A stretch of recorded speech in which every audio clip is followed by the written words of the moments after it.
Alright, section 2.3 deals with rate of change and slope. It's actually very handy because it's used from here on out for the most part. And students are usually familiar with the idea of slope as it is. First, rate of change.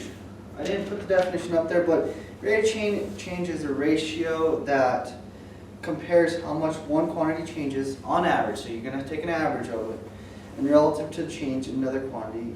So if x is the independent variable and y is the dependent variable, so we're going to go, if x is the independent variable and y is the dependent variable, then we have change in y over change in x. Also noted as delta y over delta x. I'll do an example of what that looks like, but again, it's just comparing cost between two bigger things, or two quantities, so one's high, one low, and just seeing how much something changed over time. This relates to slope of a line, and that's where, this is a little bit better equation. Slope of line given 2 points, x1 and y1 and x2 and y2, that is m, so m is our universal sign for slope. That equals y2 minus y1 over x2 minus x1. So basically you're just going to get a ratio number off a given line. What you do is it's rise over run. That's another way to say it. I guess I should have put that in. This is as simple as rise over run.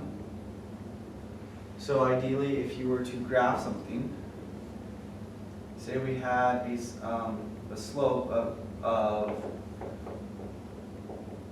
1/2 and a y-intercept, so our b of like 3, or sorry, we'll just say 0, or say we just had a line that went through the origin 0, 0, like that, and we have a slope of 1/2, so it means if we have a little graph here, we're going to go up 1 over 2, up 1 over 2, and then we got a little line that has that constant slope or rate of change. Okay, so that's how that works. It's very important that students do understand this idea because, like I said earlier, it does kind of come up in every section and also in future classes. So I'm going to do some examples, and we find some examples that would be handy in demonstrating how rate of change and slope work, and then we'll get started on that. Okay, so we're only going to do 4 examples, and I probably didn't leave myself enough room, but I'll manage, that's okay. We're going to do 4 examples, because slope is a pretty simple concept to get by itself, and once you start adding everything else, it gets confusing. But our first one is this. We have like a chart, and it says, find the rate of change for each set of data, whatever. So this is the thing that keeps changing. So basically we're going to go distance over time. That's rate of change, right? So let's do that because it's, so if we notice, we can use, say these are my x's. Let's go over here. This is my x's and these are my y's. Well, this would be x1, this would be y1. x2, y2. So if we just use that slope formula that I wrote up earlier, we're going to have 24 minus 12 all over 4 minus 2. So what's that going to equal is 12 over 2, which is nice 6. So it's going to be 6 whatever units of measure over units of measure. So that would be our rate of change. So you just go the difference of it. It's not that hard. Now, moving on to what's more, the students probably see with other classes is you have 2 points. And what I try to tell students, if you struggle with it, label them. So let's go ahead and label them again. So this is x1, y1, x2, y2. And let's plug them into that formula. So 3 minus negative 11, all divided by 6 minus negative 9. Okay, so 3 minus 11 sorry, I did my numbers out of order, but 3 minus 11, that's going to be what, 14? Because that turns into a positive. This also turns into a positive, so 6 plus 9 will be 15. So that's our slope right there. That's our rate of change. That's what our m would be, and check to make sure I did it right, and I did. Okay, so here is our slope. Here's another problem. We have two coordinates again, so we're just going to use the same kind of formula. So we're going to go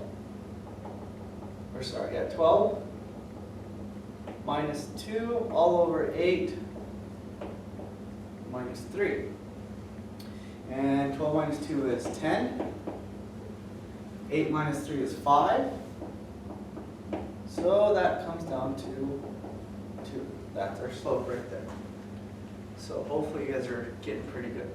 Now 24 is, what 24 says, determine the rate of change for each equation.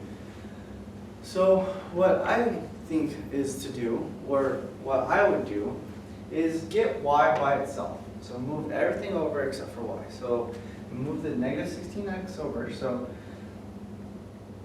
negative 2y. I'm going to show you why we're doing this in a little bit. 16x plus 41. Remember, I just want y by itself, so let's divide by negative 2.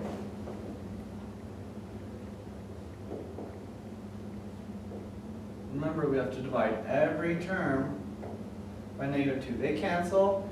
This becomes negative 8x plus, or minus, sorry, 41 divided by 2. Why I suggest you do it that way is, and it's called slope-intercept form, which is going to come up, I believe, later, but this, whatever number is in front of this x, that's our slope. So our slope, m, equals negative 8.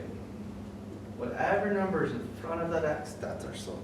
Okay? A lot of students kind of get confused on that.